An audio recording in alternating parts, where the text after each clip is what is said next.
So first, let's start with the idea of geography as a subject. So geography, when we talk about this subject, what you see is this word geography. This comprises of two terms, geo and graphy. Where geo means earth and graphy refers to the study. So overall, we see geography to be study of earth. But this is the most basic definition of geography. If we try to understand furthermore what the subject has and how over the period of time the subject has developed, what you can see is in this case of geography. Acha, what do you understand by geography? Let's say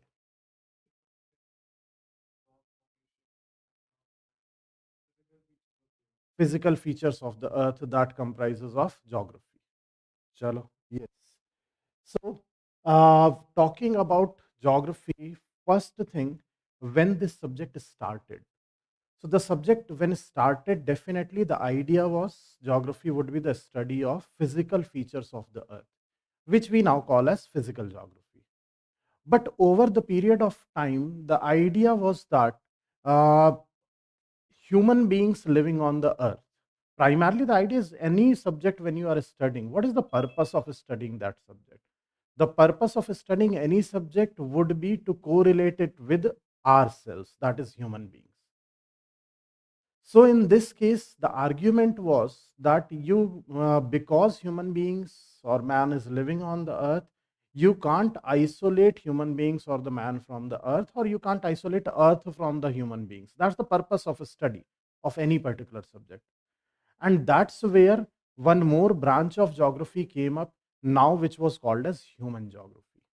So initially, when the subject started definitely with the idea of geography being a study of physical features of the earth, but yet the human geography came into picture.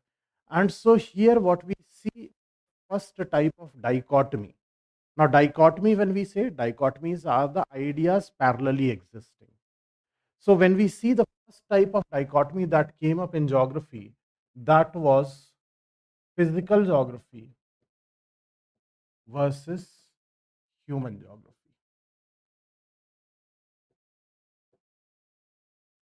This dichotomy already was existing, but on the top of what came up is how to study this particular subject.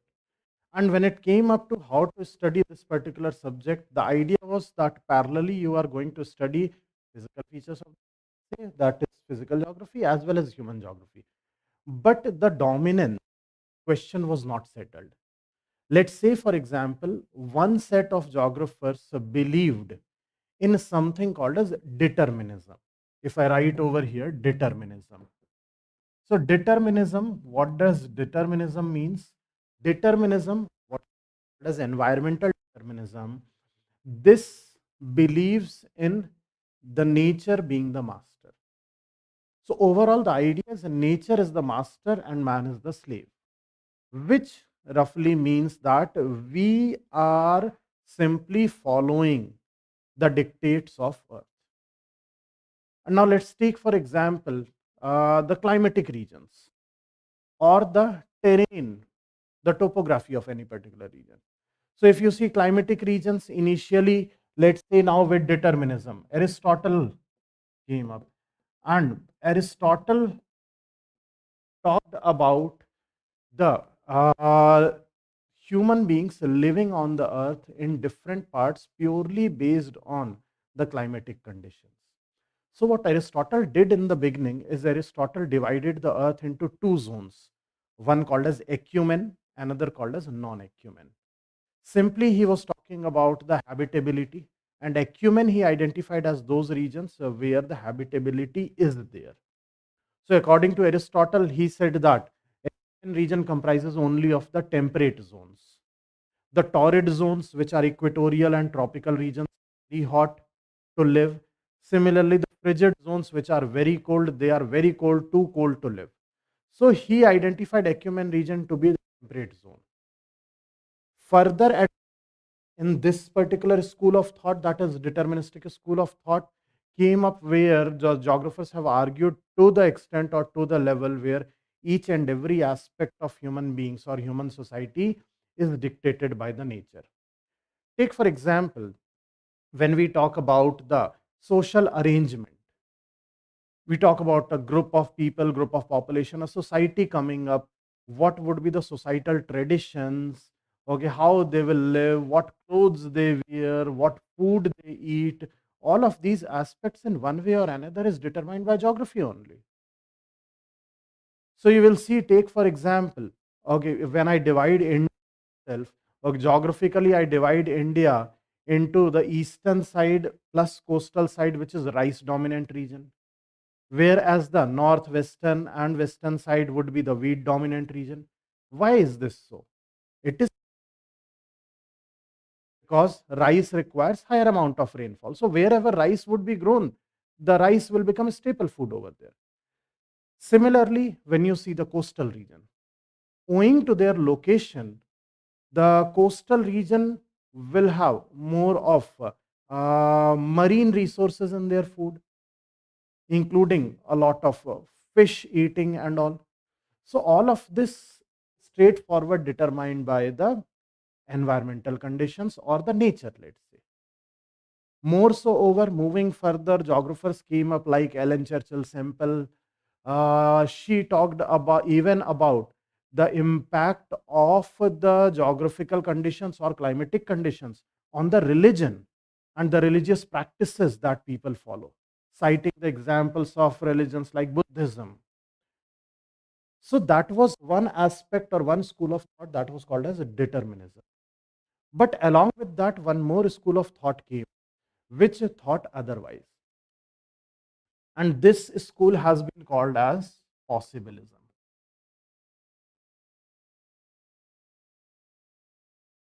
So possibilism is just opposite to determinism. Determinism says nature is the master. Humans are slaves. Or humans simply follow the dictates of nature. On the other hand, when we talk about possibilism, from where this term comes up, is the idea that humans are masters of possibilities. So, according to this school, there are a lot of possibilities available, and humans are free to choose amongst those possibilities.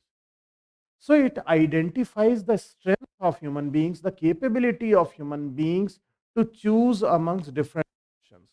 Definitely, the set of different options, different possibilities which are there, they would be limited by the nature, no doubt in that. But yet, there are 10 possibilities, and we are free to choose any of those. So, in this case, what has been identified as the capability of human beings. So, this again came up to be another dichotomy. So, first, what we see is what to study, and second, how to study. And with these dichotomies, there were other dichotomies also, which would be purely academic. But yet, to understand geography, these two dichotomies would be enough, which tells us that geography is not just a study of physical features, it is the study of human related aspect of the earth, as well as studying in terms of the dependency. I would say now interdependence. That when you see determinism and when you see possibilism, I will say neither of these would be master slave. There should not be a master slave relationship. It would be a coexistence relationship. Because over the period of time, if you see possibilism itself is not something which cannot be seen around us. Let's take, for example, okay, we can agree that Earth already existed prior to human beings' arrival on the Earth, definitely. And Earth was existing as a system, no doubt in that. But yet, what you see after the human beings came on the Earth, human beings have been responsible to change the face of the Earth. What in the present time we identify as the anthropogenically caused changes. So, even in the present time, we talk about climate change, take for example, and there is this concept of human induced climate change, be it ozone layer depletion, be it global warming, as well as changing the face of the earth, deforestation, and these phenomena definitely have an impact on the earth. So, in this case, yes, definitely human beings can explore different possibilities, and human beings themselves can impact the earth. So now we can say that earth impacts human beings, and human beings in turn impacts the earth. And that's where the idea of interdependency and the coexistence comes up. So based on this, eventually over the period of time, the dichotomies were settled and a overall concept of geography was developed. And this can be very well understood from this definition if from Yifu Tuan, who says geography is the study of earth as the home of. Now, first part, yes, this is from where we started, that the geography is the study of a geo and graphy. But along with that, what was added over here is as the home of people. And the moment this phrase has been added to the definition, it starts including a lot of different dimensions into this one particular subject, that is geography. Okay, so this is to start with what is geography. So based on this, what I can see is different branches of geography that developed over the period of time. Now, what are these branches? So branches of geography, as just now we have seen, two broad branches that came up, okay, becomes physical geography and human geography. Now, when you talk about physical geography, what do we study exactly under these branches? So think of physical geography. Physical geography, physical features on the. Now, physical features on the earth, I would not just use the word physical features, rather physical features, physical phenomena also on the earth. And to understand this, so what we can recall is one Venn diagram that we were taught in our schools. Okay, which was something like this: three realms on the earth. And these three realms on the earth, we were told that the first realm, which comprises of rocks, okay, which is called as lithosphere. Yes. Another branch, another realm that is hydrosphere, let's say, and another realm that is atmosphere. So three realms on the earth, these are the physical aspects or abiotic aspects related to the earth. And that's where we directly derive our sub branches or topics under physical geography from here only. Take, for instance, now when I talk about lithosphere, the study of lithosphere is something what we call as geomorphology. When we think of atmosphere, this is what we study under climatology. And likewise, hydrosphere, this is oceanography.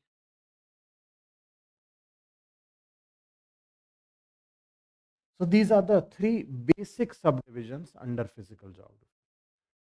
Further, moving on to human geography. So when I talk about human geography, human related aspects of Earth. Now, as we are living on the Earth, we are dependent on the Earth. And when we are dependent on the Earth, what are those type of dependencies and what arises out of those dependencies? So let's say, for example, the first thing that you see over here under human geography is wherever we are living. The first thing that we directly utilize from the earth is the resources. And resources primarily determine almost everything. Resources, in fact, would be in context of, let's say, soil. So if the soil is arable, if the soil is fertile, then I'll find dense population over there. Take, for example, in times, whatever were the earlier civilizations, they all were river valley based civilization. Take, for instance, Indus Valley civilization based on Indus River. Okay, similarly, Huanghe civilization or Yellow River Valley civilization in China, Huanghe River. Or you talk about Mesopotamian civilization, Tigris and Euphrates River. So all of these were river valley civilization. And what was the primary reason for that? Absolutely.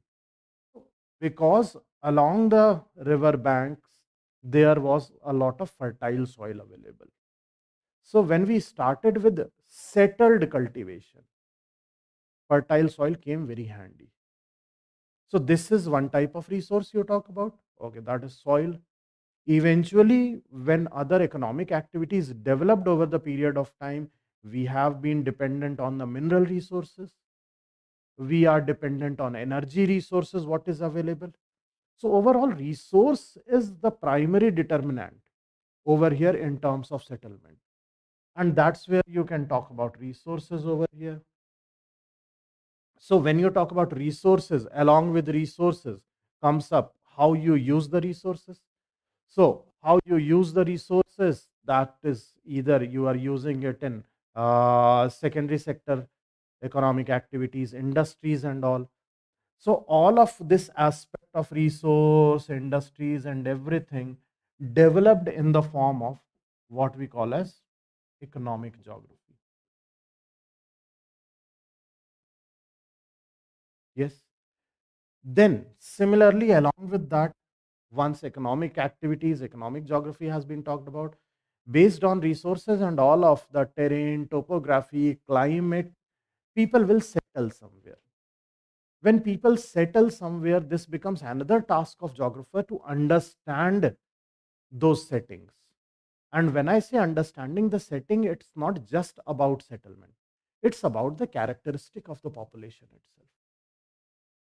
And so the other branches developed under human geography, let's say, for example, population geography, let's see, for instance, settlement geography. These are the further sub branches that developed.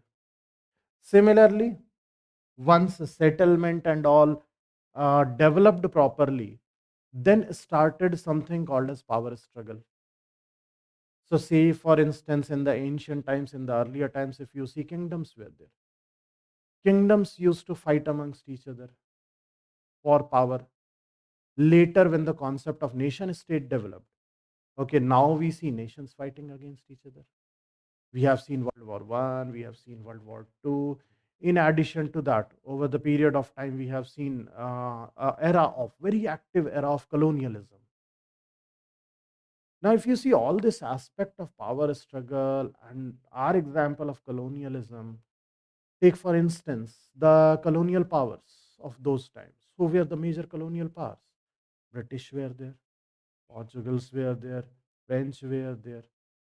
So when you see what was common between these, absolutely, definitely, first, what was the purpose? It was purpose driven, and purpose was economic. Okay, purpose was resource. So it was purely initially purpose driven, and purpose driven that was getting hold on resources elsewhere. Secondly, in terms of their location, if you see, all of these were major naval powers. They had very strong navy. So, with the help of this strong navy, and which was purely a function of their location, because they had coastal locations, they developed in proper navy, and so it went. But over the period of time, if you see after First World War, with the intervening period between the two world wars, we have seen rise of Germany and the rise of Germany. Now you see Germany has an interior location; it does not have even access to sea, so there is no question of naval power. But then, if you see, the demand also changed. Initially, it was all and all offensive. And in terms of offensive, if you have a strong navy, yes, you can conquer. But now it came up to the defensibility. And in talking in terms of defensibility, Germany being interior location, and so the naval access was not there.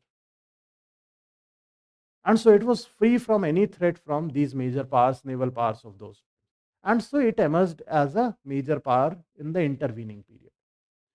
So, overall, in this case, geographers later argued that the political aspect is also a function of geography itself.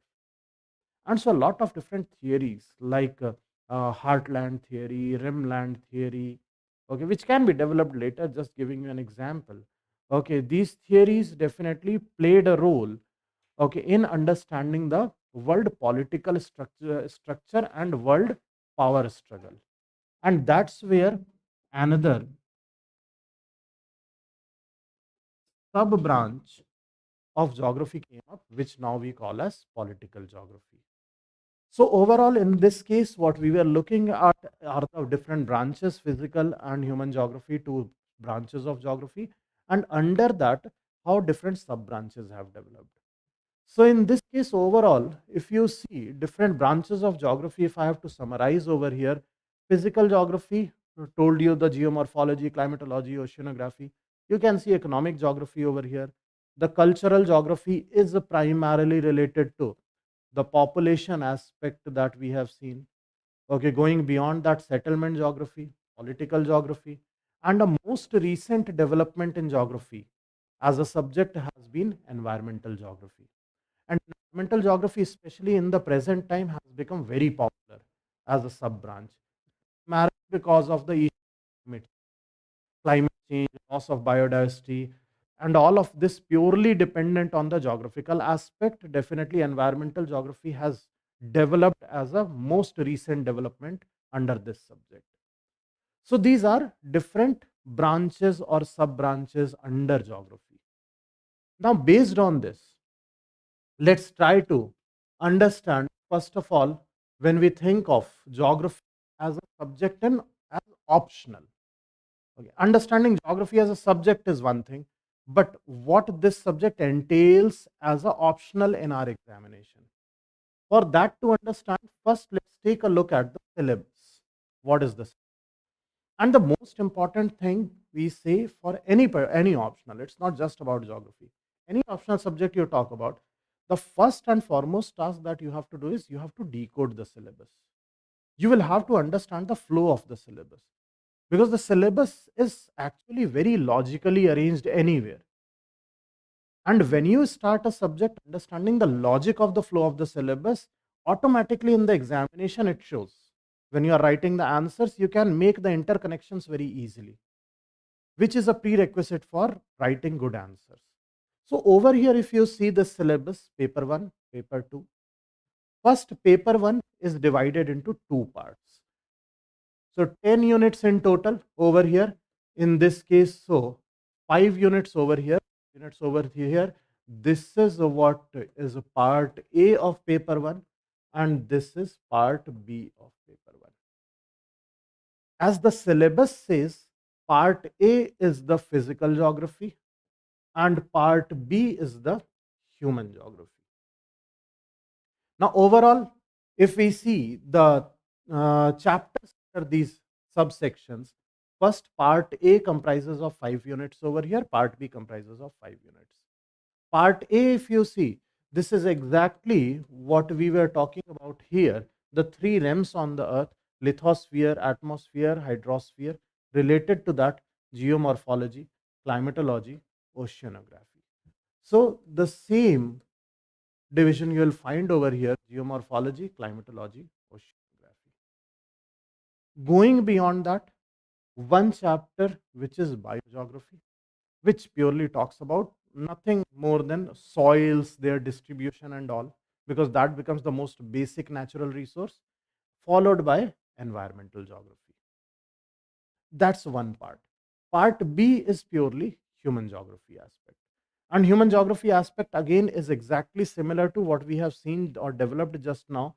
If I, as of now, leave this particular part, you can see starting with economic geography, which will talk about different types of resources, the mineral resources, energy resources, industries, followed by population and settlement geography.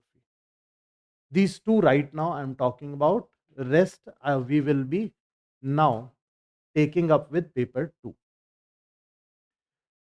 Followed by this, if I move on to paper 2, paper 2 is purely called Geography of India. This is what UPSC has very explicitly mentioned. And it has no subdivisions like part A, part B. Okay, purely over here, if you see in the paper itself, question paper itself, the paper comprises of part A, part B. Part A has four questions, Part B has 4 questions, 8 questions in total. You have to do 5 out of that. Part A will purely be from here, Part B would be purely from here. But when you move to paper 2 again would be divided into Part A and Part B, 4 plus 4 questions. But there is no rule over here that the Part A will comprise of these chapters only or Part B. It would be a mix from all the 10 units. Now paper 2, when we see, it's nothing but the extension of paper 1. When I try to understand geography, geography has a flow. Geography has a flow when I say that, okay, it starts with the physical features, then it flows into how the extension goes into the human related aspects. Exactly the same flow is over here. And if you try to understand it, physical settings of India. Physical settings of India is purely physical geography. So what do you think we should study here? Physical settings of India. Okay, let's write it. Landforms. Okay. Anything else? Lakes. Chalo. No problem. Mountains come under landform.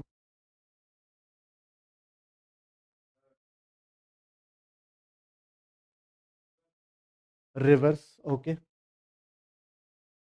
Think from here. Think from here. This is what we are saying. Move like this. Soil, of course, yes. So first you are talking about a study of landforms, you said, geomorphology. What is that aspect related over here, if I try to understand in India context? Climate of India, what is that particular aspect? Climate of India is a broad category. Under climate of India, rainfall, monsoon, okay, that becomes extremely important aspect. So over here, the climate part of India. Of course, then after that, drainage, that is rivers, soil. These are the physical aspects. Now, once the physical aspects have been done, what have we established? That human beings, when you talk about the human aspect of the earth, wherever you would be living, you would see that it is highly impacted by what is found over there. What are the resources over there? Based on that, only everything would develop. And that's where, in any case, any discussion, we always start with the resources. What resources are distributed where, mineral resource, energy resource, which is found where. Once you have established the resources also, now comes up economic geography. And when you think of economic geography, we are talking about economic activities.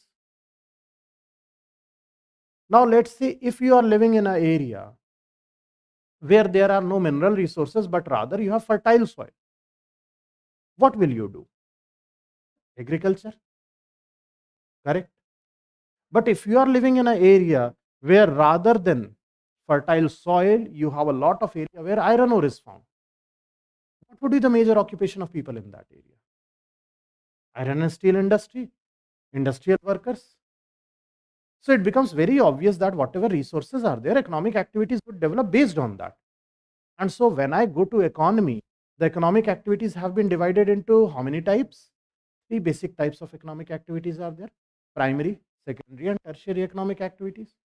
And that's exactly what will flow over here. Once you talk about in context of India, the most important primary economic activity is agriculture, correct? After primary economic activity comes secondary economic activity, and so you find industry over here.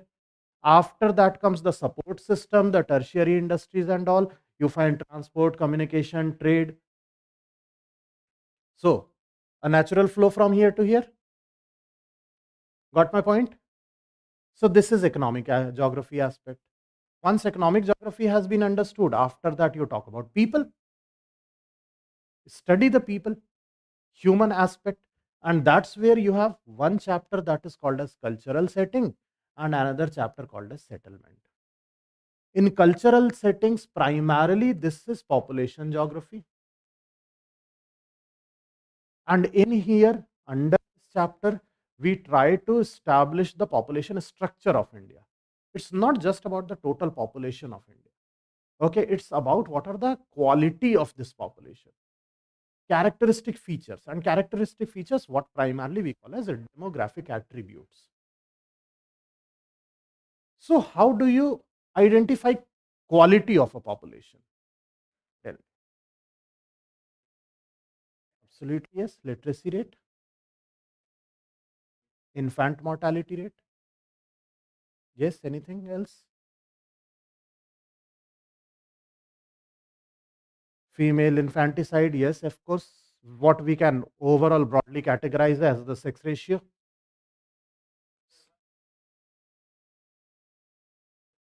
by their job, bilkul. So we can say workforce participation, what, how many percentage of people are involved in what type of activities, their health aspect, yes, absolutely yes. So now we can agree that population is not just number, their education literacy. So now we can agree that population is these many people, or China has these many people. Okay, in fact, we cannot just compare number to number. We will have to compare the characteristic, the quality of the population. And that's why this chapter becomes extremely important. Along with that, going beyond that specific context of India, we further include tribes and tribal related issue also under cultural setting only. So this becomes one aspect, and a natural corollary of this becomes settlement. Now, settlement in the earlier times rather was a not very important aspect. And why so? Because in the earlier periods, population was less, space was more. Everywhere you have a space. जहाँ चाहे वहाँ रह लो. Yes. But now it's not possible. There is a space constant. Population is constant. And now if you see, wherever are the areas, just think of your area or whatever regions you know, wherever are the areas where living randomly, haphazardly, वही जहाँ मन वहाँ रह लो, यहाँ जगह मिली यहाँ रह लिया, वहाँ जगह मिली वहाँ रह लिया. So what will happen? It would be absolutely unplanned. In the initial period, you will not feel the pressure. Lekin with this unplanned settlement, once the city starts growing, it would become chaotic. And later it becomes almost impossible to manage the city. Isn't it the case? अब देखो, Delhi, if you talk about, let's say old Delhi, one good rainfall and the drains are out on the road. And it's not just Delhi. Talk about Mumbai. Exactly the same thing happens. On the other hand, talk about the planned cities, like let's say purely planned properly. So this is where in the earlier times the need was not felt. You don't need a study of settlement. What to study in settlement? People are settling wherever they like, but not now. Now you have to study it properly.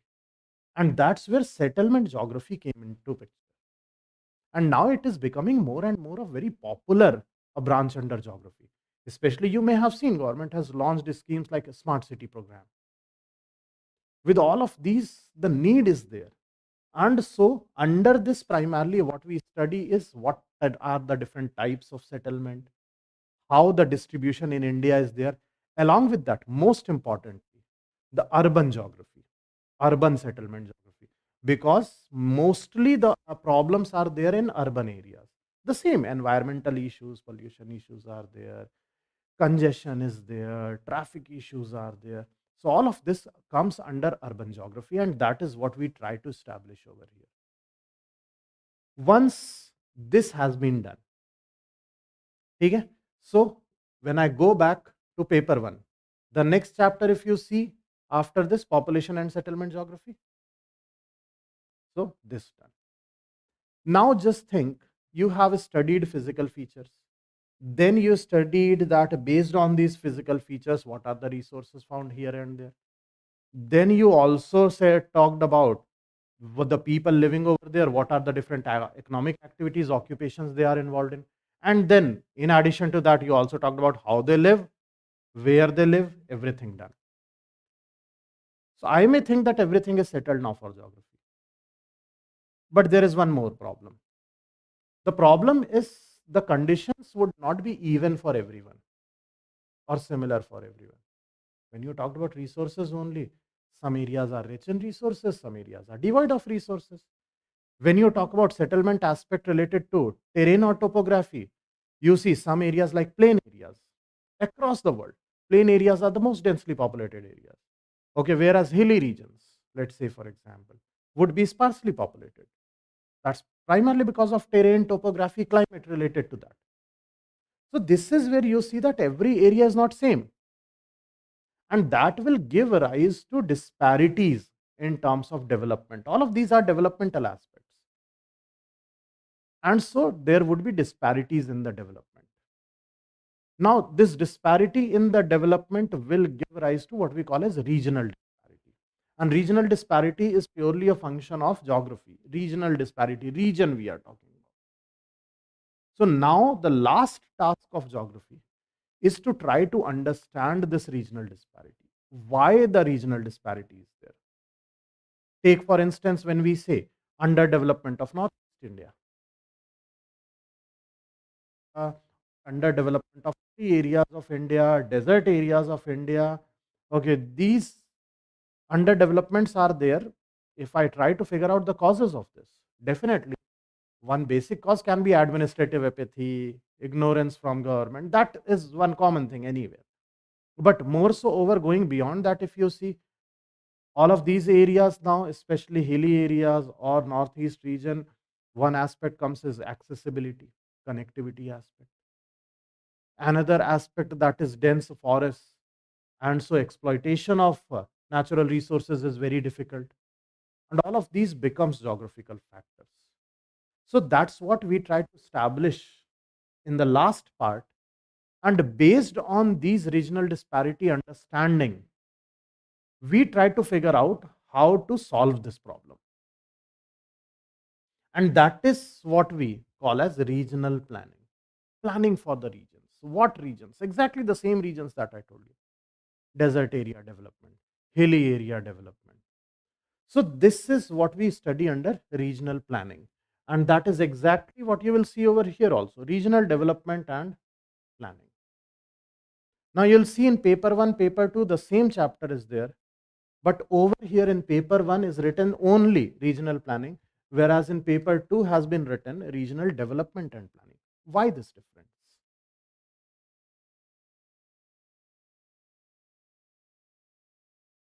Try to think.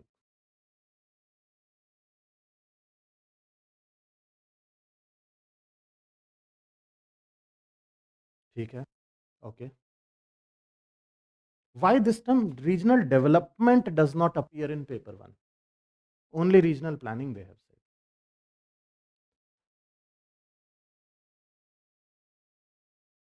देखो, the idea is when you are studying something at world level, you cannot do micro studies. Micro level study is not possible.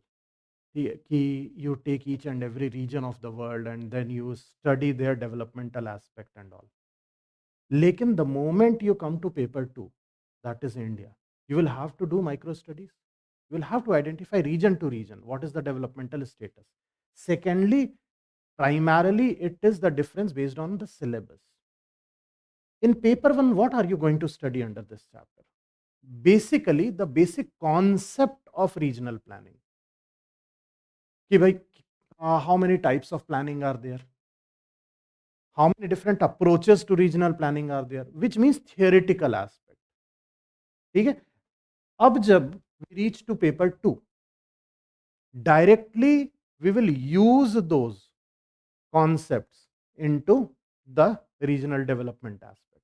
I'll give you one very good example. So India में we used to have something called as 5-year plans. We know about that. Up they have been abolished. Okay, but earlier we used to have 5-year plan. Now 5-year plan is specifically, if I tell you initially when we started first 5-year plan, 1951. Focus was on agriculture.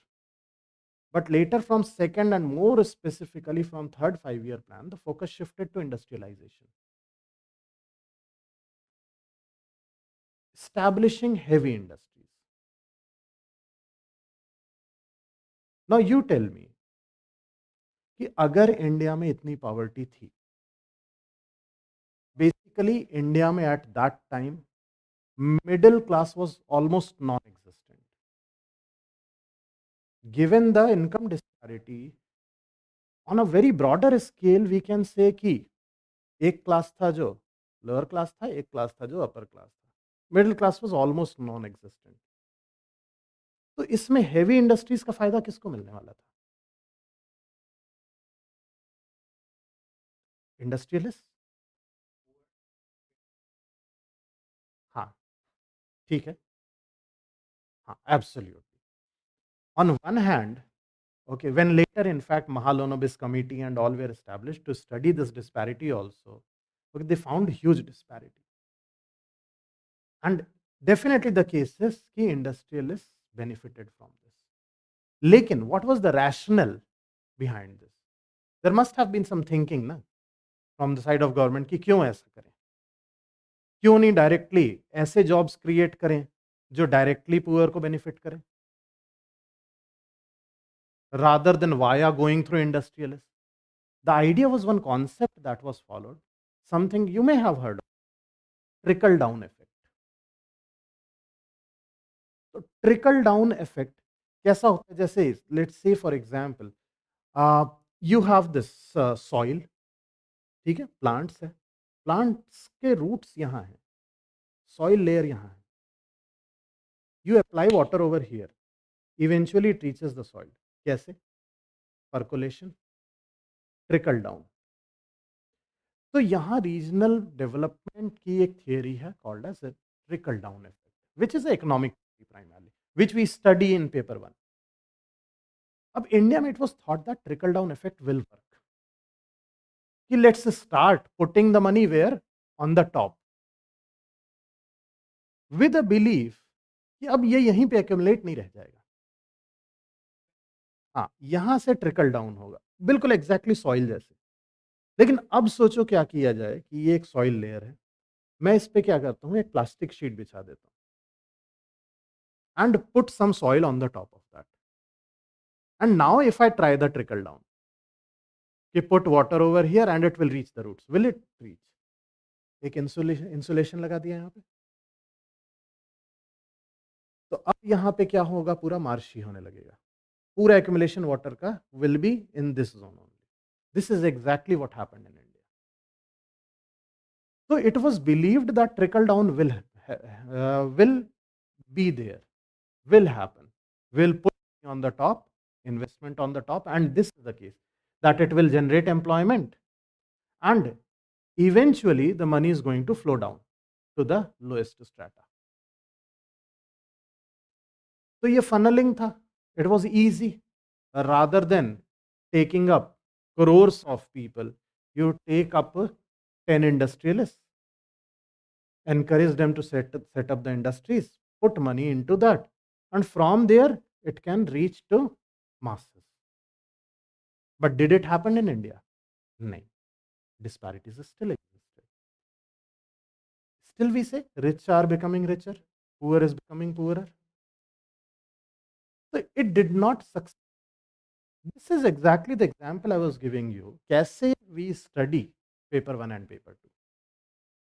When you will study paper 1, you will only be told, देखो ये है trickle, ये है backwash effect, ये है spread effect. This is the theory. Done. अब when we reach paper 2, we will say, अब देखो trickle down effect वो था, now you know. अब let's apply it to India, whether it has worked or not. That's why I'm saying that this development word has been added in paper 2, not in paper 1. In paper 1, you only talk about the theory of regional planning. Now here you start applying it. So here you will talk about कि government ने क्या-क्या schemes निकाली भाई, क्या programs हैं, drought prone area program, hilly area development program, whether it has worked or not, कितनी disparities हैं, क्यों disparities हैं. तो ये सारा aspect would be studied over here. Done? Got it? This is effectively where task of geographer ends. But going beyond that also, I told you, once everything was settled, the most important question came up with respect to power struggle. The example of colonialism I was giving, that also had geographical aspect. Ab, in this case, if you may have heard or if you may be following newspapers or anything, there are few important concepts that are coming up these days. Okay, one concept is the rise of the region called as Indo-Pacific. अब ये concept देखा जाए world war, which were the major powers at that time? USA on one side, let's say. USA till that also did not become that much of a power. Most importantly, Western Europe. ठीक है, तो let's say on one side USA था, another side western Europe था. And so, the most important region for power struggle was identified to be Atlantic Ocean. लेकिन over the period of time, what happened? Which powers arose later, major powers? So, USSR, power struggle I am talking about. USSR was there, USA. Then apart from that, you have Japan rising as a major power, China. All of this increased the significance of Pacific Ocean now. So the focus of world politics eventually shifted from Atlantic Ocean to Pacific Ocean. Now in the recent times, what is happening? India has become very important. And because India has become so important, everyone is talking about this region. So Indian Ocean has become very important. Indian Ocean has become so important that in the recent times, China is encircling India, string of pearls concept. So China is encircling India. So China is heavily present in Indian Ocean. To that extent, USA has an offshore military base in Indian Ocean in an island called as Diego Garcia. It's a US military base. Very recently, China has opened its first and only in Djibouti. India is trying to gain access to Indian Ocean. So Indian Ocean right now has become a hotspot. And it's not only about India. It's all about, let's say, for example, oil trade. अब सारा oil trade, almost 60% of the oil trade कहाँ से आएगा? Gulf से आएगा. अब अरब gulf से जो आएगा वो पर्शियन गल्फ से होके इंडियन ओशन में आएगा, इसके बाद ही कहीं जाएगा. एग्री? तो अब मेरी टाइम ट्रेड जो है that also is Indian ocean only. In addition to that, this power struggle that is happening, China, India, USA present over here only. So there has been a rise in the significance of Indian Ocean. And that's why the most recent concept, Indo-Pacific. But it's not just Pacific. We are not saying Pacific significance has declined. Because still USA, China, Japan, Russia are there. But along with that, you cannot neglect Indian Ocean. So this year itself, the question came up with respect to this particular factor only, Indo-Pacific. So Indo-Pacific is very important. Be it your GS, be it your optional. Pacific, when you say, don't you think it's all and all about geography of the region? You are talking about Indian Ocean, you are talking about Pacific Ocean. And this is what we call as geopolitics. So geopolitics play a very, very important role. And that's why this branch, that is political aspect, has been added to geography and paper too. Okay, so in this case, primarily we focus on geopolitics of India.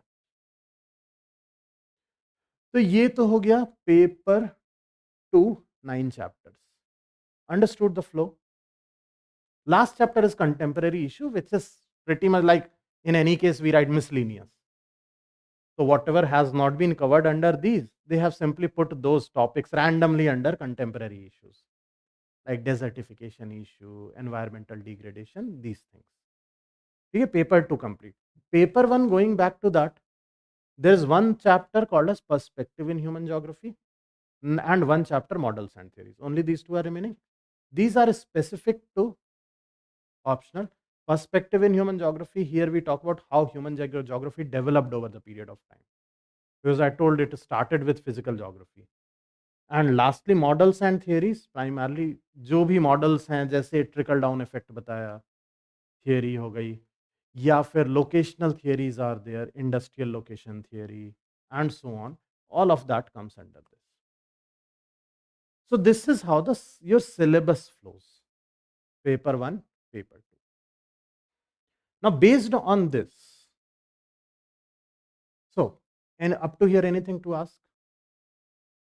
It's clear? Chalo. So now if we see the most important question, that is why geography as optional. We have understood the syllabus, we have understood the subject. Why geography as optional? So first thing first, let's not talk about why to take geography. Rather talk about why not to take geography. Which I should not be talking about. But yet, because other people are talking about it, let's clear those things. Chalo, so what have you heard about geography? नहीं, positive तो मैं ही बताऊंगा, ठीक है, मेरा content नहीं चुराया जाए. नेगेटिव, ओवरलैपिंग कम है. अच्छा, ओके, ओवरलैपिंग कम है, बिल्कुल सही बात है. ठीक है, टेक्निकल है, ओके. तो the first thing that is syllabus, very lengthy optional. Yes, यही सबसे बड़ी बात है मार्केट में. Now when we talk about the syllabus being lengthy, the first thing I'll not deny it, syllabus is lengthy, definitely. But the idea of syllabus being lengthy is how you cover it, whether it feels like to be lengthy or not. So lengthy hona is a different thing, and second, how you cover it smartly is a different thing altogether. Ab once we see the syllabus, what you see over here is primarily, first of all, let's see how much exactly we have to study over here. Okay, that will give us a complete idea. So let's see, for example, environmental geography. Ab environmental geography mein, if you think 10 marker, 12 marker questions have to be asked, can they ask this question, what are the different types of lizards found in India? Is this a good question for UPSC? नहीं ना. Broad category में क्या question हो सकते हैं? Discuss the causes and effects of climate change, या what has been the steps taken to tackle the problem of ozone layer depletion. Yes. अब given the let's say the weightage of environment, ecology, biodiversity in GS, and the depth up to which we study environment, ecology and biodiversity in GS, do you think we ever need to study it under optional? बिल्कुल भी नहीं.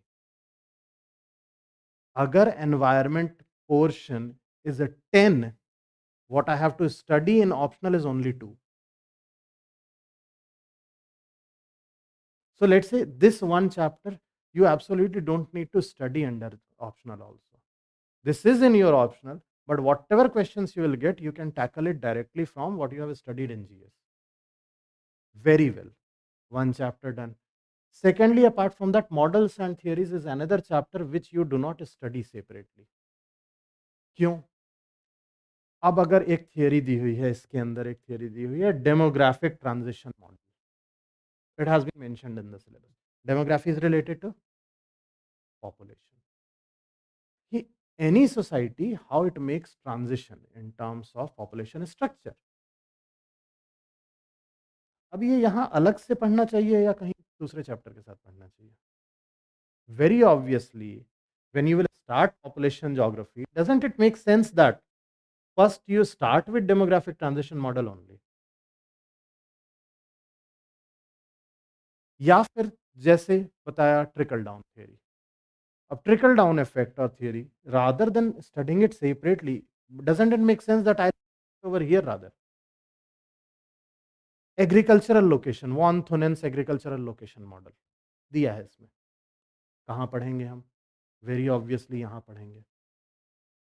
तो every theory here you will rather cover under some other chapter. तो मेरे लिए ये chapter non existent हो जाता है. 2 चैप्टर यहां से गए सीधे सीधे.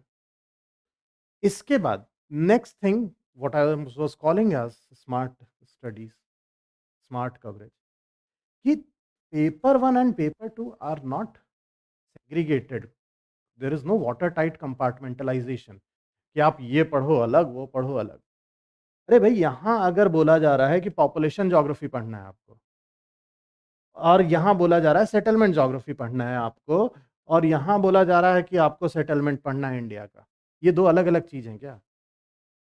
पेपर 1 में बोला जाएगा कि settlement geography, under that what are different types of settlement,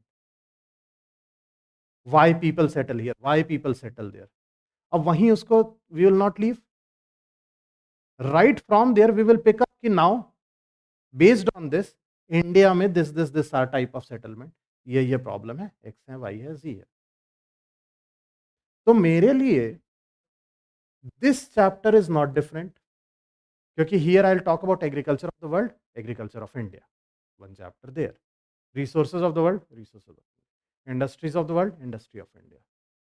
this chapter right there goes here, here, here.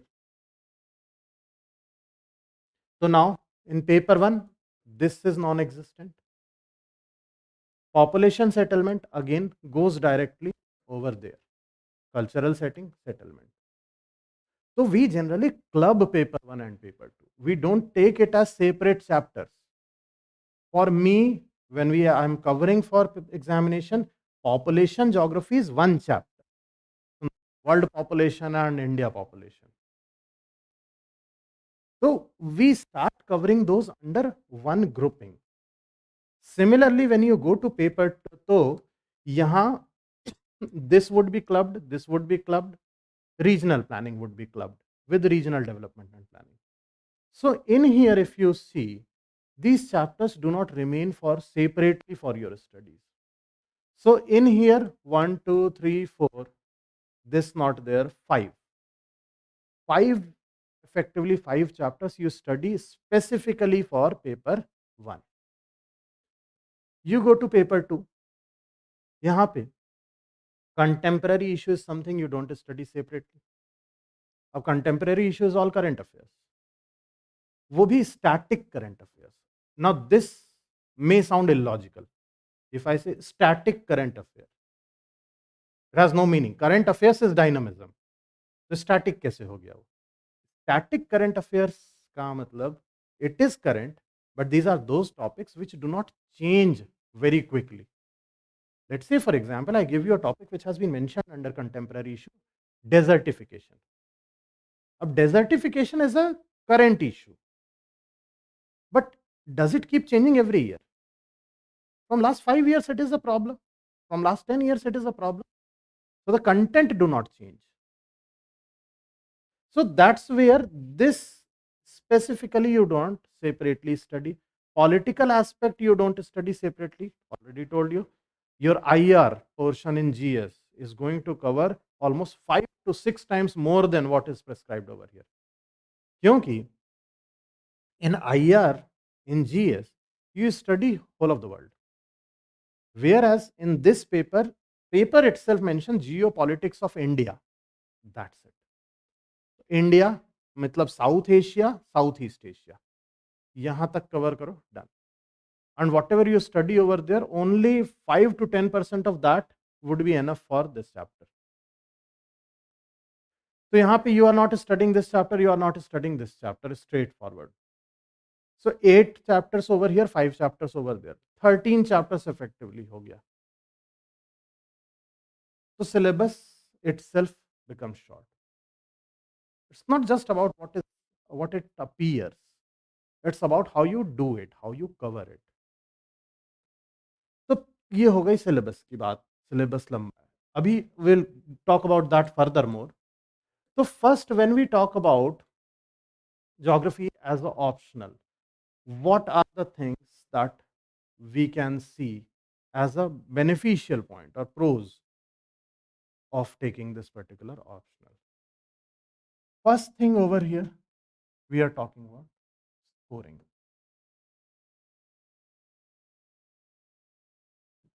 So scoring is primarily related to over here what factors? First of all, the nature of the subject. अब geography is one such type of subject जहाँ पे you have less scope of interpretation.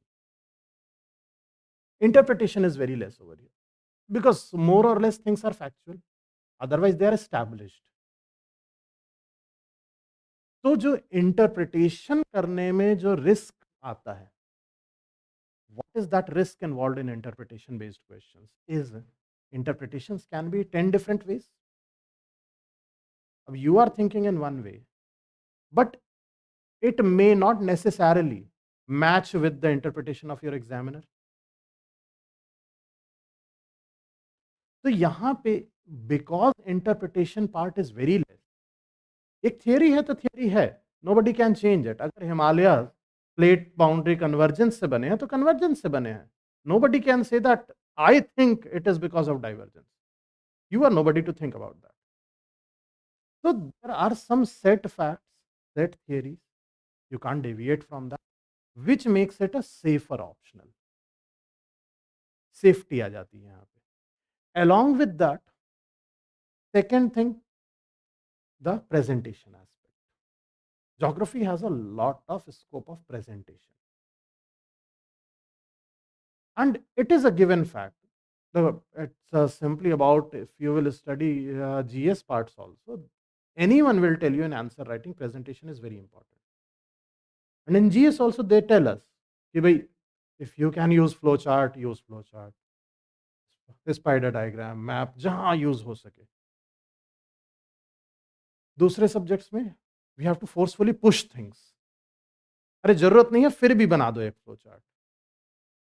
यहाँ तो subject is demanding that.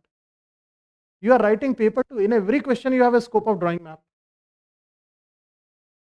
You have physical geography. अरे mountain plates convergence हो रहा है, क्या करना है? एक प्लेट ऐसे बनाना है, एक प्लेट ऐसे बनाना है, कन्वर्जेंस दिखा देना है, हो गया diagram.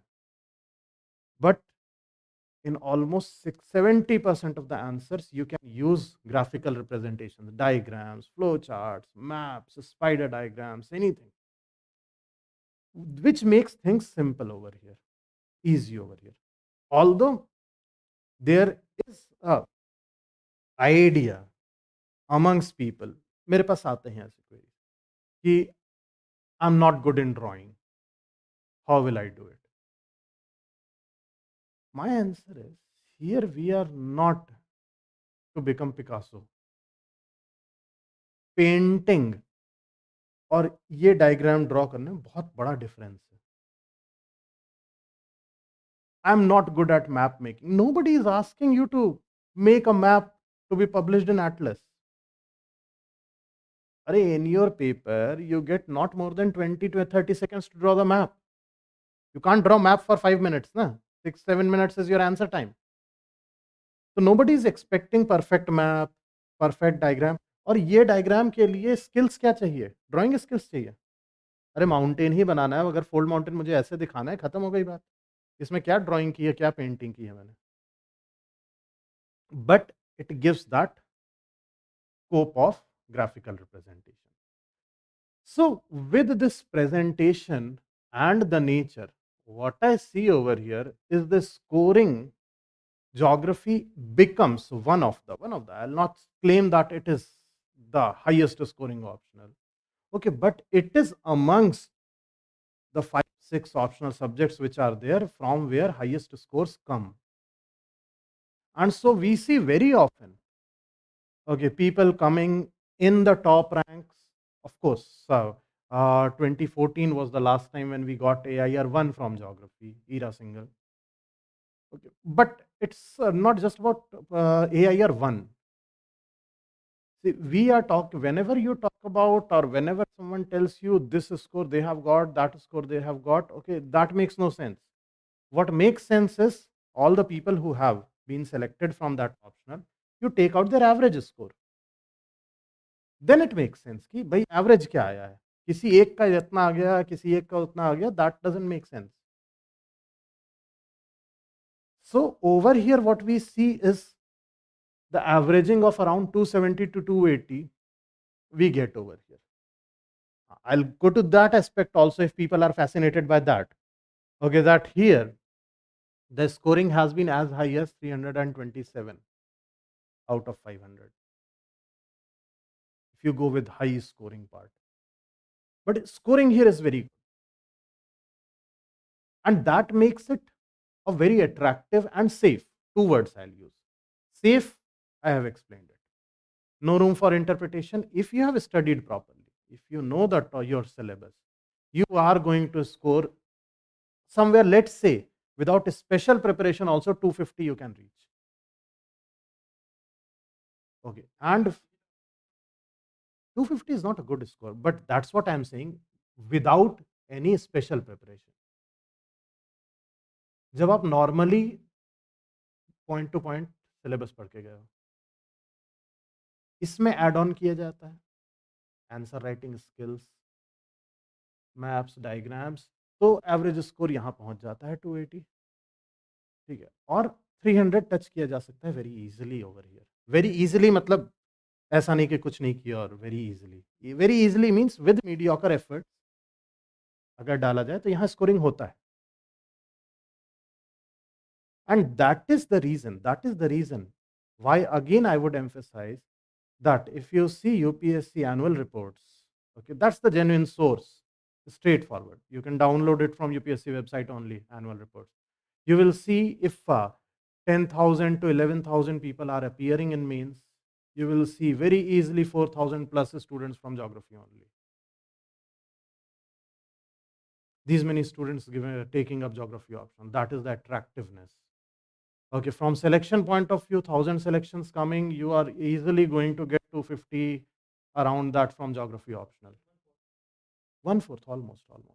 You can verify it. Okay, I'm directly telling you the source also. Okay, no issue. Of course, year to year it changes. Okay, the most recent I have not seen, but I'm telling you average. Okay, how it goes.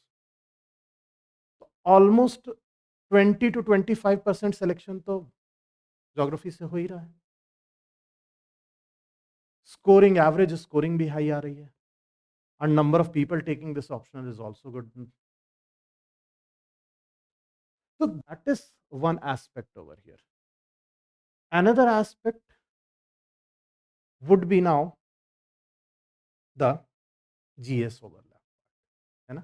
GS overlap कम है, let's say. अब going back to syllabus again. In fact, I don't know from where this notion came, because the fact is this subject has maximum overlap with GS. चलो, let's try to prove it. ठीक है, अब in every chapter what we have to study under these chapters, everyone understood? Let's say mountains and all, climate part, different oceans, soil, environment. इसमें से what do you think, how many of the chapters can be GS?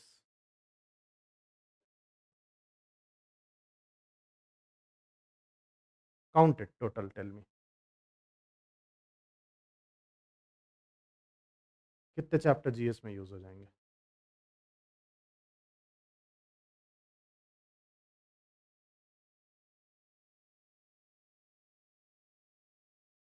या let's put it another way, क्या GS में use नहीं होगा?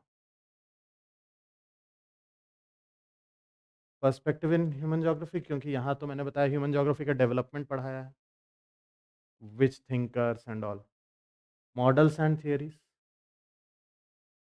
क्यों planning तो economy में, GS paper 3 very important part of GS paper 3.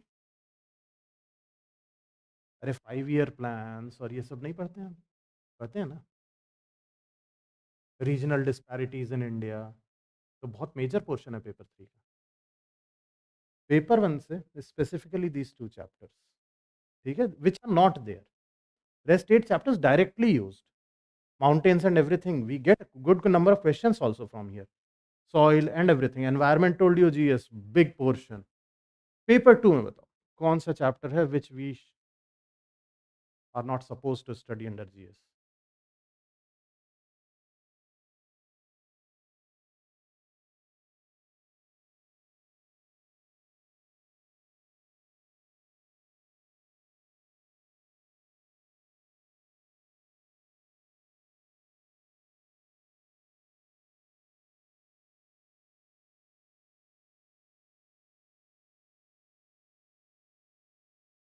Agriculture is there in GS. In fact, agriculture there is has been mentioned in paper 1 also, paper 3 also. Geography and economy section. 0. Every chapter, every chapter. And I'm not claiming it. Okay. Let's try to figure it out whether it is there or not. Okay. Or I'm just telling you like that. 2022, most recent paper. First question, evaluate the, this is from optional, not from GS, optional, paper 2. Evaluate the role of National Food Security Act 2013 in providing access to food to the poor in India. Does it seem to be like a GS question? Absolutely yes. National Food Security Act you study in GS, it's a very important part. Optional paper. 2021, prior to that. Give a reasoned account of difference between sugar industry of North India and Peninsular India. Again, GS paper 3, industries. You study it in GS only. You can write both of these answers without optional knowledge. Directly if you have prepared for GS.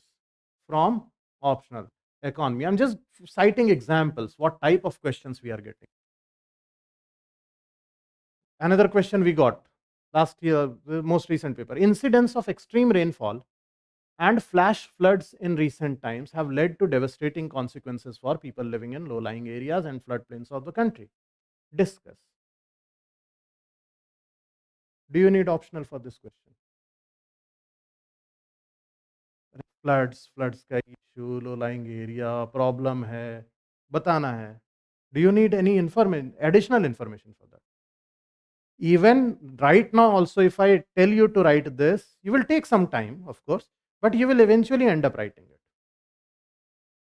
या फिर landslide is a major problem in Himalayan region. Discuss its causes and mitigation measures. Disaster management, GS, landslide management, direct question, 2022, 2021. अब देखो 2022, 2021. ये question पूछा, why has extreme particulate pollution remained festering issue in Delhi NCR region? Optional question नहीं, ये तो environment का question है. In fact यहीं पे let's leave it, let's see in GS paper mains एक बार क्वेश्चन आया था कि despite having same vehicular emissions in Delhi, Mumbai and Kolkata, why Delhi has highest levels of pollution. ये जीएस में पूछा हुआ क्वेश्चन है. Which year when odd even scheme was introduced in Delhi, बहुत ज्यादा पोल्यूशन हुआ था. तो ये तो एग्जैक्टली वही क्वेश्चन है, जीएस में पहले पूछ चुका है. Now they are asking in optional.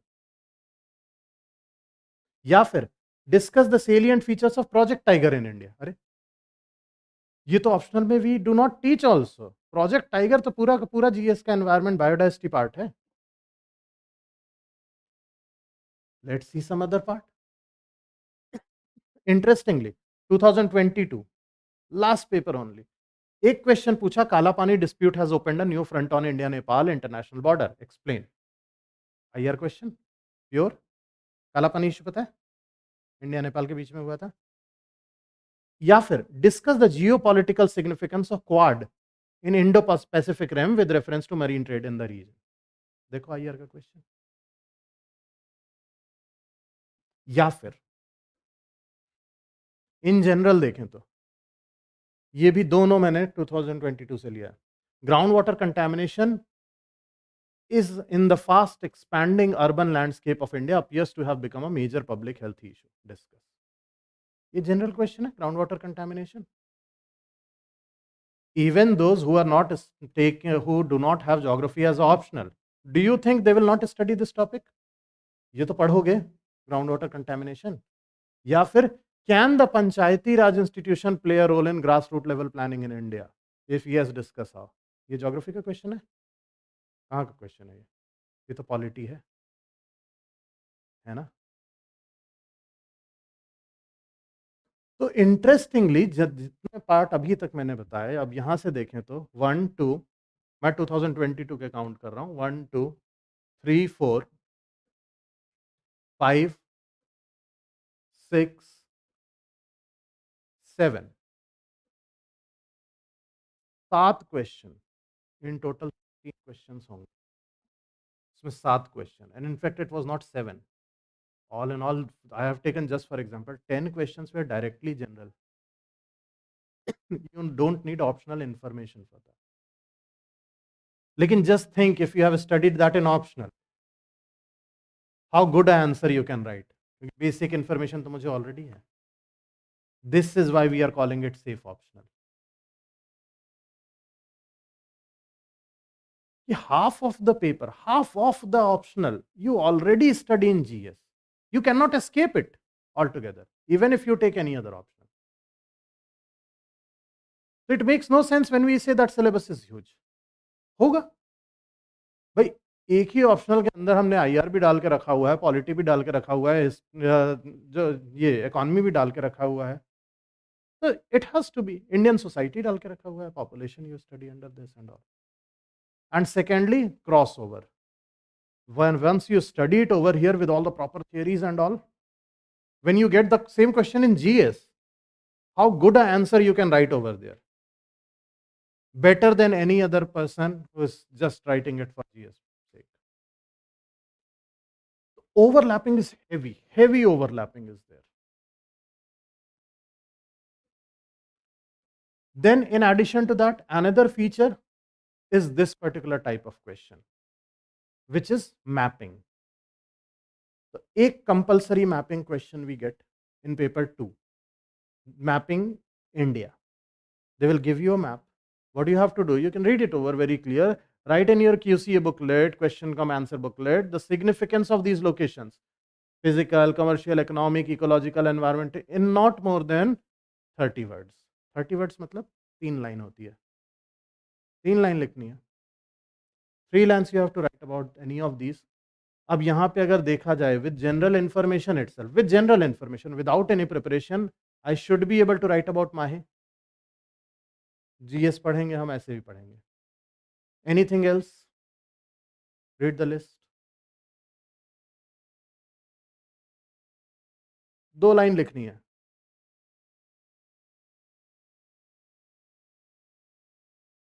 Any other entry you think? Sonamarg लिख देंगे, yes. Ganga Sagar, Dholavira, Dholavira right now you may not be knowing, okay, but you will study it in history. Indus Valley Civilization site, Dholavira, Dhola Sadiya bridge,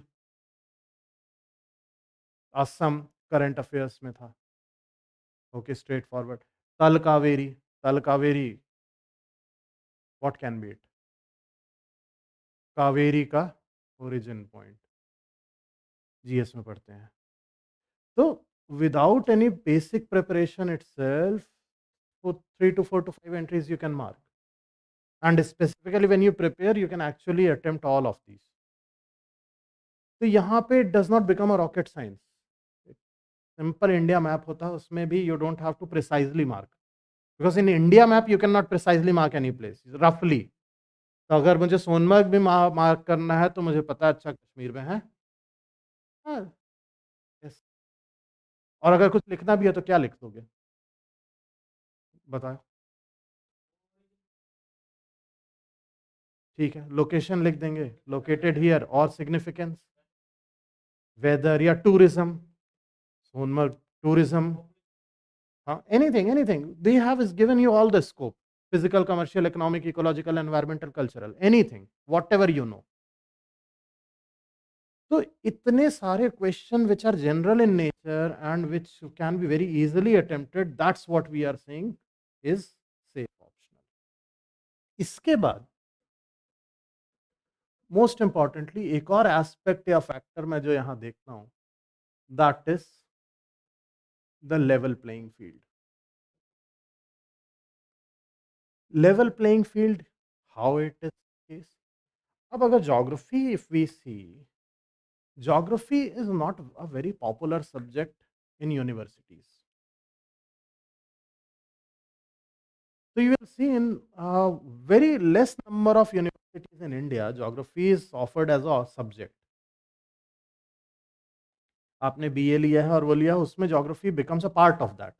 Pretty much like social sciences में school में एक part था geography. But if you want to go for masters in geography and all, बहुत कम universities हैं जो actually offer भी करती हैं ये course, MA MSc in geography also. Why is it so? क्योंकि geography as a career in India did not have had that much of a scope. Geographer. But over the period of time, definitely with the significance of disaster management, settlement planning, development planning, its scope is increasing. But yet, the problem is colleges में है नहीं ये course. वहाँ ये problem होता होगा. How it translates for us over here is when you will sit in the class of 100 students, you'll get 95 students who do not have had geography as a background. And this is true for almost all. What I was talking about, 4,000 to 5,000 aspirants writing means from with geography. Majority of them, 90 to 95% of them have studied geography for the first time. तो benefit क्या है उससे? Benefit है कि हमें उसमें score करना और मास्टर करने में उतनी ही मेहनत करनी है जितनी दूसरे कर रहे हैं, rather than any other x और वाई सब्जेक्ट जहां से लोग जनरली अपने कॉलेज में करके आ रहे हैं ग्रेजुएशन। तो अब वहां क्या होता है, I have taken a subject which other person has done graduation in और post graduation in, they already have every knowledge, they are only here to refine that knowledge, और मैं क्या कर रहा हूं, I am starting from zero. तो starting में ही मेरा लेवल ये डिफरेंस आ जाता है, they are here, you are here. हाँ, I am not saying that you can not succeed, okay, because they become complacent also. वो सोचते हैं हमें तो आता है, तो वो धीरे धीरे बढ़ रहे होते हैं, आप जल्दी जल्दी बढ़ते हो, तो आप कैसे पहुंच सकते हो।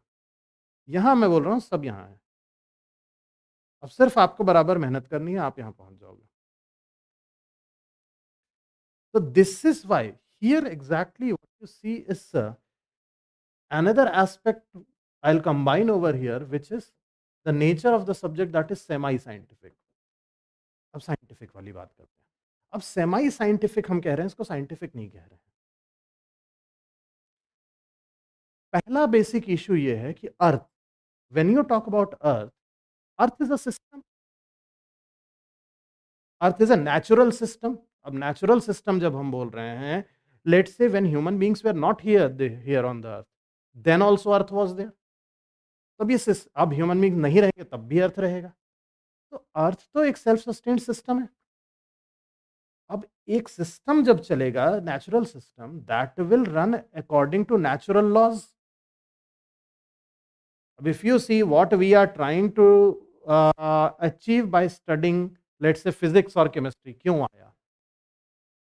अरे फिजिक्स और केमिस्ट्री से we are trying to understand nothing but actually working of the earth. उसके बाद आता है बायोलॉजी की, अर्थ को छोड़ो, अर्थ पे जो लिविंग बींग्स हैं उनको भी समझते हैं। ज्योग्राफी तो वही बात कर रहा है शुरू से, that's why geography is called mother of science, all sciences. not in terms of कि every subject was born out of it.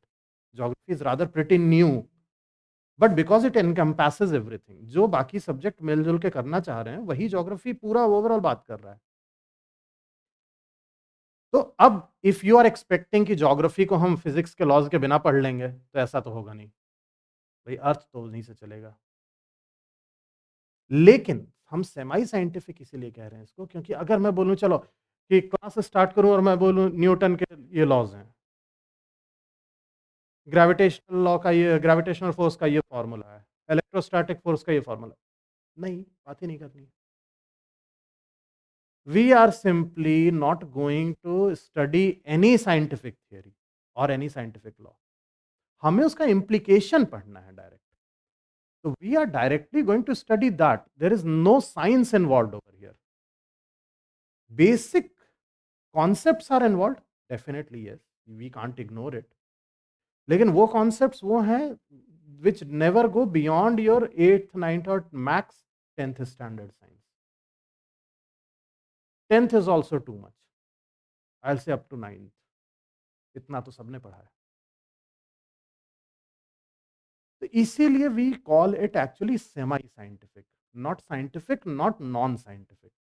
और क्योंकि यहाँ साइंटिफिक एस्पेक्ट जुड़ा हुआ है, that's where it's more predictable. जो मैं बोल रहा था इंटरप्रिटेशन का scope is very less over here.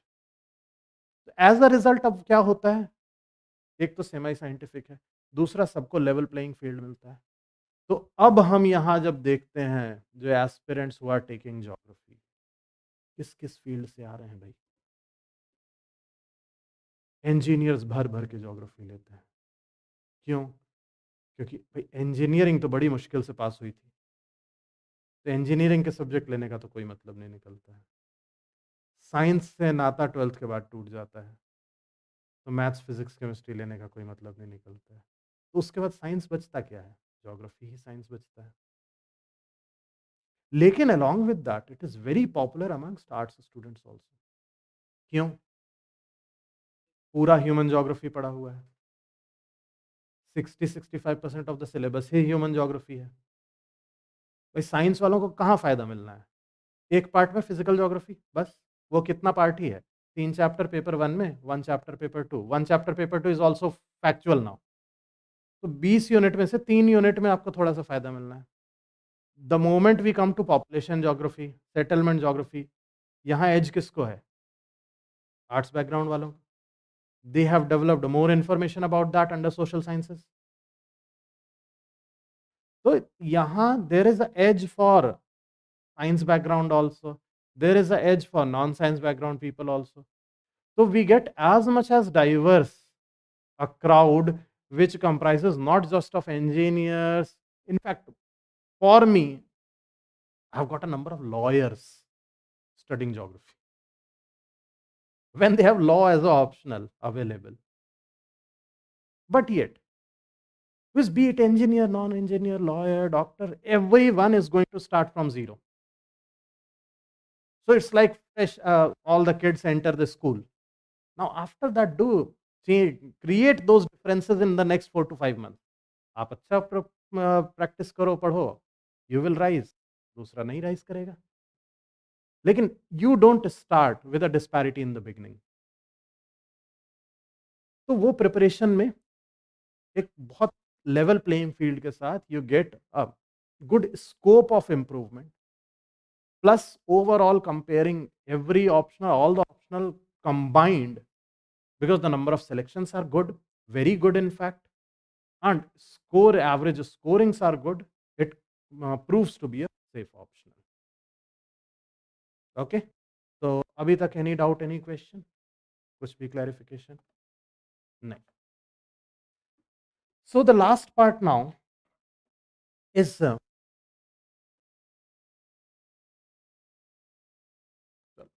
last part now that would be how we are going to cover the syllabus. Of course, learn the syllabus, everything I have explained things to you. Ab what are we going to do? So first thing, the materials and all, how the classes would be conducted. So for the classes, for first thing, for the notes part, because that is the most important thing. What we are going to do is, most important resource for us would be class notes. Class notes, in addition to that, you will get some handouts. Plus, in addition to that, we are going to use some standard books. Some standard books, when I say, there are 4 to 5 books for different portions, which also we are not supposed to read front to back. There are selected topics over there. And because I find 2 things. Earlier, I used to skip this part. Because anyways, class notes serves that purpose only. Okay, for class notes, I would be preparing class notes from 10 best books in the market. Very honestly, I'm not going to create new notes. Okay, I'm not an author of a book. My task is to collect best material in the market, combine it, and give you the best combined material. That is what class notes already do. But then the problem is, from as an aspirant, as a student, and later I thought about it also, that as a student, unless and until I see something in book, I don't get that satisfaction. There's this sense of incompleteness remaining. So students came to me, "Nahi sir, you tell us some books." So then the idea is we'll have 3 to 4 standard books from where selectively we will refer the things. Plus there are few books where some topics are given very good. We don't need any cross reference also. So those books we are going to use, which again, time and again, I'll tell you, Acha, this subtopic is there. Our way of teaching is where I'll discuss one particular topic. If required to see from the book, I'll tell you beforehand that tomorrow, please bring this book, the Khuller. Bring Khuller tomorrow to the class. I'll tell you, okay, open this page number, this paragraph in front of you. I'll explain the phenomena, everything. Notes are in front of you. You can underline it. You want to write, you can write it later in your notes. But that is how we are not going to miss the benefits of good book. But that's not something where you have to purchase 10, 20 books or so. That's my task. I'll do that and I'll provide you with the class notes. And these class notes are more than sufficient for you for the examination. So there would be dictation, there would be handouts, printed handouts, plus the reference to the books. So these are the type of handouts that we are going to get, which are static topics, very basic topics we are going to get over here. Okay, that's one thing.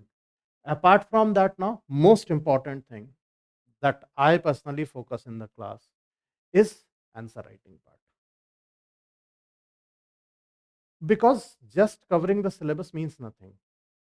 Overall idea is how you are going to produce it in the answer sheet. And more importantly, the art of writing. Because no matter what anybody claims, nobody can tell you precisely what is going to come in the paper. You will get surprise questions. The idea is how to develop that art of dealing with those surprise questions. Ask any topper, even in GS, let's say, for example, if 20 questions come, 100% effort you can give only in 11 to 12 questions. Rest you have to manage something from here, something from there, you create an answer. Those who are able to manage those remaining 8 to 9 questions, they are the ones who become topper. Nobody gets 20 out of 20 questions. In GS, I'm talking about. The same applies over here. So in any case, the more you write, the more you develop that art of how to create an answer. So what we do in the class is we cover topics. Just after that, if substantially 2, 3, 4 topics have been covered, I'll provide you properly with all the last 5 years, previous year questions that have been asked from that section. We'll have that list with us. From there, we will try to write the answers. That too, we are dedicatedly going to do in the class itself. So every second class or so, you will find yourself writing in the class. Nothing like you go home and write this answer. It never happens. So every second class, 10 minutes would be dedicated to your answer writing only. So PYQs, previous year questions, I'll discuss with you. You will write the answers. I'll check your answers. This we are going to do very actively. So throughout actively answer writing, so that by the time 5 months, 5.5 months, we complete our optional, by that time, minimum of 100 answers you have written at least.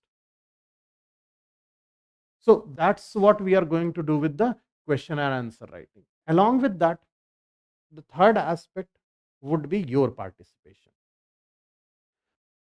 Just for example, let's say, for example, wow, how all of the classes, there are some concepts, some basic concepts which are there, which for which I have already uploaded videos, and those would be kept updating so that it remains for you to revise and all. Let's say, for example, if you want, you can find out later, okay, on RAU'S channel itself.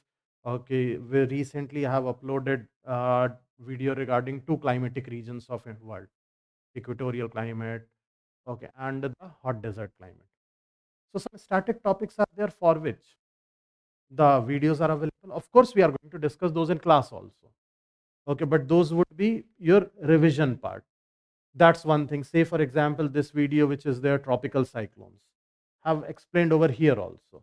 Along with that, what we are going to do is, if you see over here, these videos, these are on my channel, slums and related issue, or prenatal care in India, urea production, maternal mortality, sex ratio, urban morphology of Chandigarh. All the names that you see over here, all of these have been the students of the class.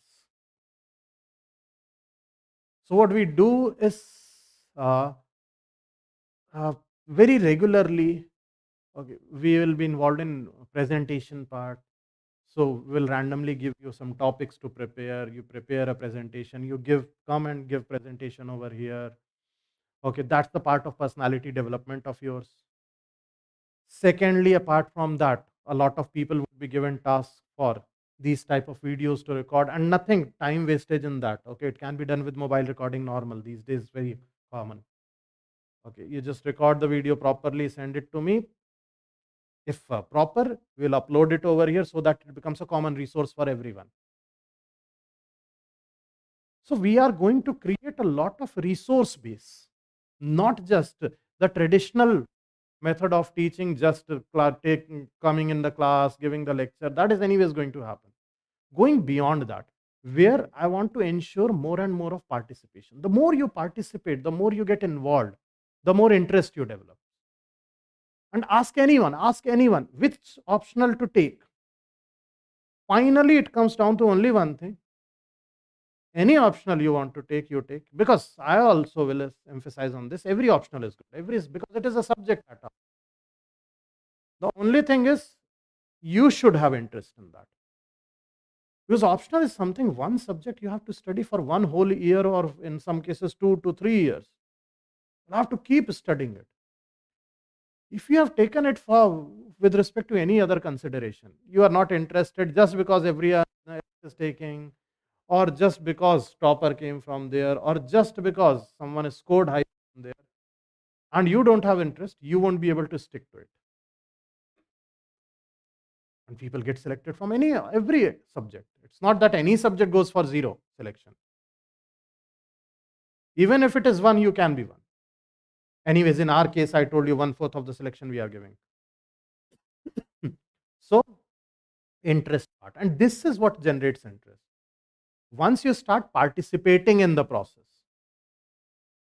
Because on our times, when I prepared, I have this experience. Okay, just sitting in the class of 300 people, one in the crowd, nobody recognizes. Okay, and in that crowd, if the subtopic is boring, you can take a quick nap also. Nobody cares about that also. So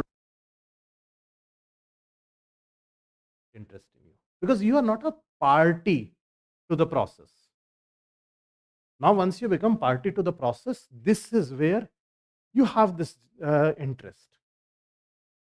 So, overall, this is the learning process. Next part, that is assessment part.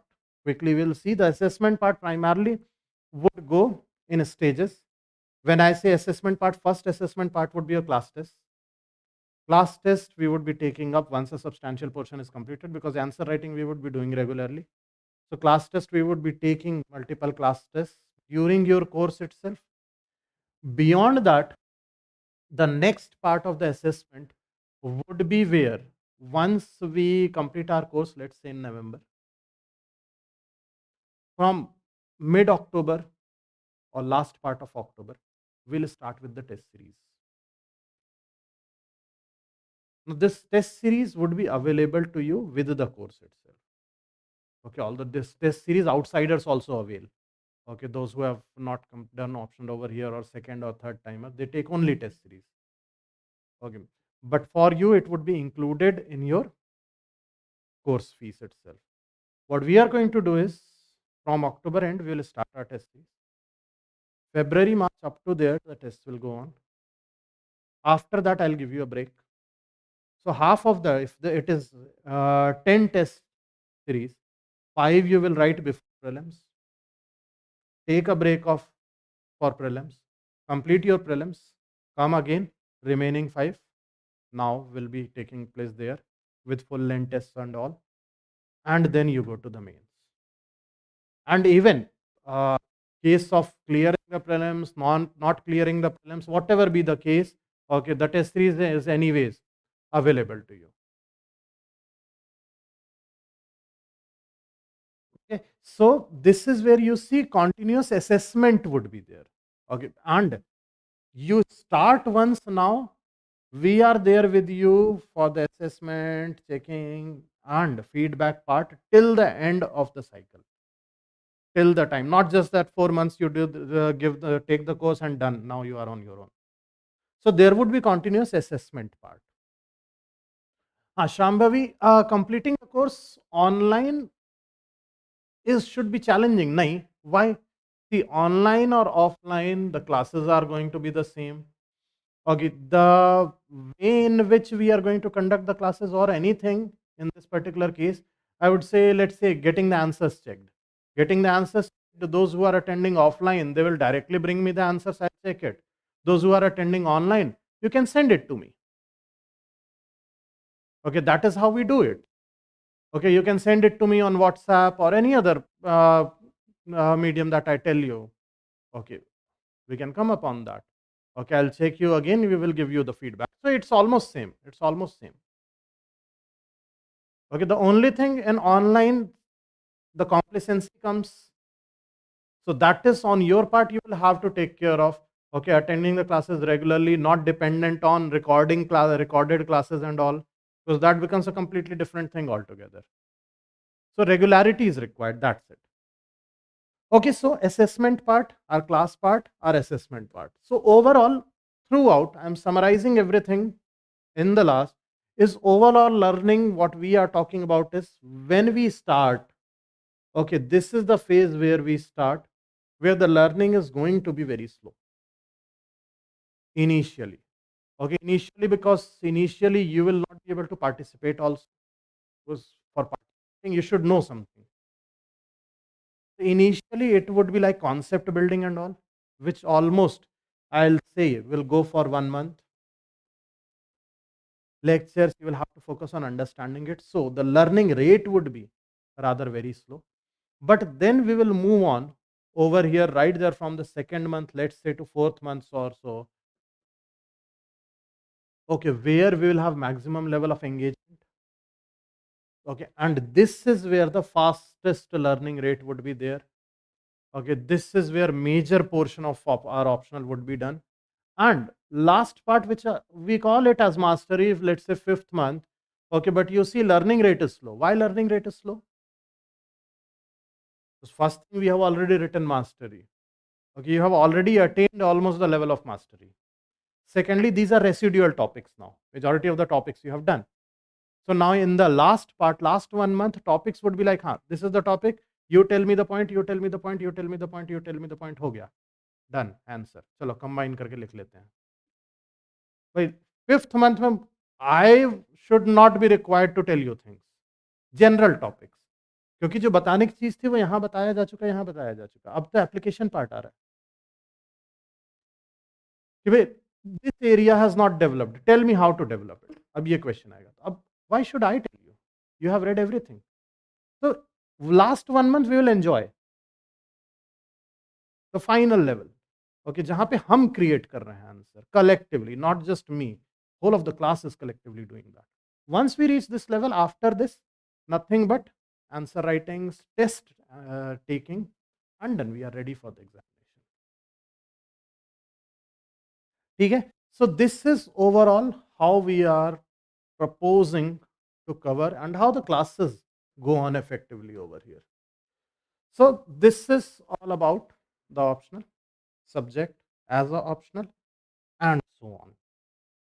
One doubt, graduation would be completed by 2024. See, appearing for the examination is something 2024 or 25 that I would not be able to comment upon, because that will depend on your preparation. Okay, that is during your college time, how much you are preparing for UPSC and so on. But generally, yes, if 2024 your graduation is completing, if you give enough time to UPSC preparation during this, if okay, because different courses, different colleges have different demands from students in the final year. So based on that, you will have to assess it. But yes, people do that. Okay, we have a lot of people who have appeared directly completing the graduation. Okay, it will depend on how much demanding your college and your course is. Any other doubt? Anything to ask? Yes, sir. Anything? Okay. Okay then, everyone. That's it for the discussion. Thank you.